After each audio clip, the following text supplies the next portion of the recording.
अस्सलाम वालेकुम जी। अज दे व्लॉग दे विच एक ऐसे इंसान की कहानी, एक ऐसे बंदे का किस्सा, एक रब दे वली का किस्सा जिस ते रब की खास मेहर होई, रब उहदे दिल विच वसिया ते रब ने उहनूं अपना वली बना लिया। 47 की वंड तो पहले जिला हुशियारपुर की तहसील गढ़शंकर तो एक जवान फौज विच भर्ती होने वास्ते गया। उस वेले बड़े सगीर ते अंग्रेज़ां दा राज सी, अंग्रेज़ हुकूमत करते सी। उन्हां बंदे नूं पुछया कि तू किहड़ा काम कर सकदा है। उस आख्या मैं रोटी पकानी जानदा, ते उन्हां उहनूं लंगर खाने दे विच रोटी पकाउण दे काम ते नौकरी दे दित्ती। बंदा रोटी पकाउण लग पिया। रब दी कुदरत सी, रब दा करना सी कि वह बंदा रोटी पकांदा सी, पर रोटी फौजियां नूं पसंद नहीं आई, क्योंकि रोटी दरम्यान चों कच्ची रहिंदी सी। फौजियां ने, खाण वालियां ने लंगर इंचार्ज नूं, लंगर कमांडर नूं शिकायत लाई कि यह बंदा रोटी सही नहीं पकांदा, इहदी रोटी कच्ची हुंदी है। लंगर इंचार्ज ने जदों आके वेख्या तो वाकई ही रोटी दरम्यान चों कच्ची सी। उस आख्या कि बंदिया तैनूं रोटी पकानी नहीं आंदी, या तू काम अपना ईमानदारी नाल नहीं करदा, तो रोटी तेरी क्यों दरम्यान चों कच्ची रहिंदी है।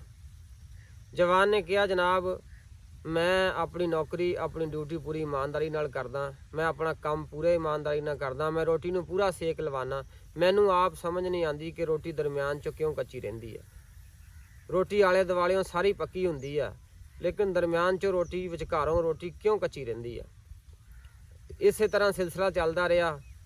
जवान नूं रोज़ लंगर कमांडर कोलों झाड़ां खाणियां पैंदियां, उहदियां गल्लां सुणनियां पैंदियां।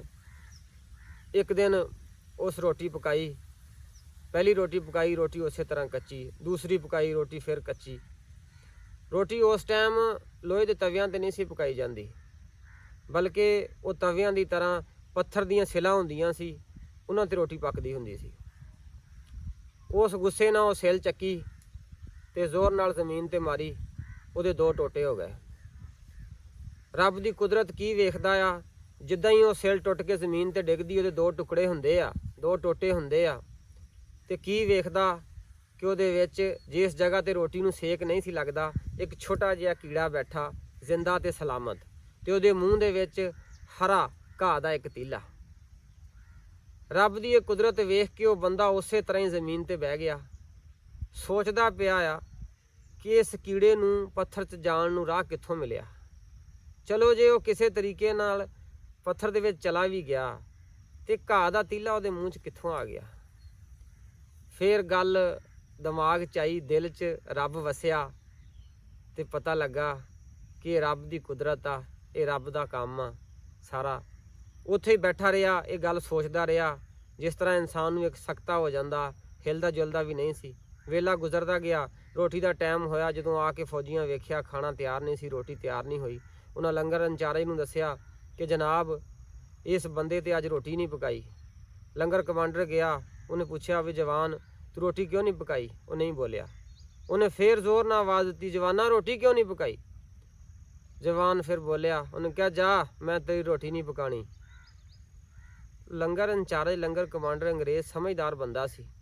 वो सोचिया कि अगे रोज़ इनूं मैं बोलदा सी, कदी मेरे अगे बोलिया नहीं, अज इहदा लहजा इन्ना ज़्यादा गर्म, इन्ना ज़्यादा गुस्से विच। खैर उन्हें प्यार नाल पुछया कि जवान की गल आ, तू रोटी क्यों नहीं पकाई। उन्हें कहा इधर आ वेख, तू रोज़ मैनूं बोलदा सी कि मैं रोटी कच्ची रखदा, आओ वेख रब की कुदरत। वो जिस जगह ते सेक नहीं सी लगदा, जिस थां ते सेक नहीं सी लगदा, उत्थे आ रब की मखलूक बैठी सी। रब ने इनू जिंदा रखना सी, इनू मारना नहीं सी, इनू सेक नहीं सी रब लगन दिंदा। इस करके इस पारों उस जगह ते सेक नहीं सी लगदा कि वह रब की मखलूक सी इस पत्थर दे विच। लंगर इंचार्ज भी ये माजरा वेख के हैरान होया, तो उन्हें कहा चल होर सिल लै लैने, तू रोटी पकानी शुरू कर दे। उन्हें कहा नहीं, उन्हें कहा कमांडर साहब हुण नहीं, हुण नौकरी रब दी करनी आ, तेरी नौकरी नहीं करनी। वो जिहड़ा इस छोटे जे कीड़े नूं पत्थर दे विच रोज़ी दे सकदा, मैनूं 6 फुटे जवान नूं रोटी नहीं दे सकदा। उन्हें वर्दी ला के उत्थे रखी ते घर नूं टुर पिया। दस्सण वाले दसदे ने कि वह बंदा घर नहीं गया, ਪਿੰਡ ਦੀ ਬਾਹਰਲੀ ਨੁੱਕਰ ਤੇ ਉਸ ਕੁੱਲੀ ਪਾ ਲਈ, ਕੁੱਲੀ ਪਾ ਕੇ ਬੈਠ ਗਿਆ ਤੇ ਕਿਸੇ ਕੋਲੋਂ ਕੋਈ ਚੀਜ਼ ਨਹੀਂ ਮੰਗੀ। ਅਗਰ ਕਿਸੇ ਨੇ ਆਪਣੀ ਮਰਜ਼ੀ ਨਾਲ ਕੋਈ ਚੀਜ਼ ਉਹਨੂੰ ਦੇਤੀ ਆ ਖਾਣ ਵਾਸਤੇ, ਉਸ ਖਾ ਲਈ ਆ, ਨਹੀਂ ਤਾਂ ਉਹਨੇ ਰੱਬ ਦੀ ਇਬਾਦਤ ਦੇ ਵਿੱਚ ਵਕਤ ਗੁਜ਼ਾਰਿਆ। ਕਿਸੇ ਕੋਲੋਂ ਕੋਈ ਮੰਗ ਕੇ ਨਹੀਂ ਖਾਦਾ। ਇਹ ਰੱਬ ਜਾਣਦਾ ਕਿ ਰੱਬ ਉਹਨੂੰ ਕਿਸ ਤਰ੍ਹਾਂ ਦਿੰਦਾ ਸੀ, ਕਿੱਥੋਂ ਉਹਨੂੰ ਖਿਲਾਉਂਦਾ ਸੀ। ਉਹਨੇ ਫਿਰ ਜਦ ਤੱਕ ਜ਼ਿੰਦਗੀ ਸੀ ਉਸ ਕੁੱਲੀ ਦੇ ਵਿੱਚ ਗੁਜ਼ਾਰੀ।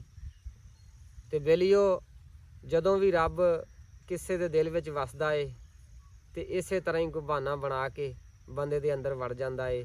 ਫਿਰ ਉਹਨੂੰ ਦੁਨੀਆਦਾਰੀ ਦੀ ਤਮਾ ਖਤਮ ਹੋ ਜਾਂਦੀ ਏ, ਮੁੱਕ ਜਾਂਦੀ ਏ। ਫਿਰ ਉਹ ਬੰਦਾ ਤੇ ਰੱਬ ਦੋਵਾਂ ਦੀਆਂ ਗੱਲਾਂ ਹੁੰਦੀਆਂ ਨੇ। ਤੇ ਆਖਰ ਵਿੱਚ ਆਪਣੀ ਇੱਕ ਗਜ਼ਲ ਪੜ੍ਹਦੇ ਹਾਂ। ਹੇਠਾਂ ਬੈਠੇ ਲੀਕਣ ਲੀਕਾਂ, ਹੇਠਾਂ ਬੈਠੇ ਉਲੀਕਣ ਲੀਕਾਂ, ਬੈਠੇ ਜਿਹੜੇ ਵਿੱਚ ਉਡੀਕਾਂ, ਯਾਦ ਦਾ ਬਾਲਣ ਅੱਗ ਹਿਜਰਦੀ, ਨੰਗੇ ਪਿੰਡੇ ਤਪਦੀਆਂ ਸੀਖਾਂ।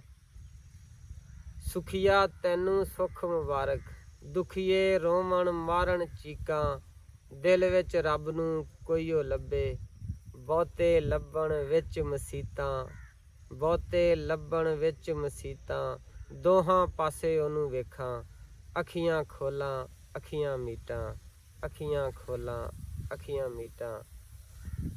ਅਗਰ ਕਿੱਸਾ ਚੰਗਾ ਲੱਗਾ ਤੇ ਵੀਡੀਓ ਨੂੰ ਲਾਈਕ ਤੇ ਸ਼ੇਅਰ ਕਰੋ, ਅੱਗੇ ਵਧਾਓ ਤੇ ਚੈਨਲ ਨੂੰ ਸਬਸਕ੍ਰਾਈਬ ਜ਼ਰੂਰ ਕਰੋ। ਰੱਬ ਰਾਖਾ।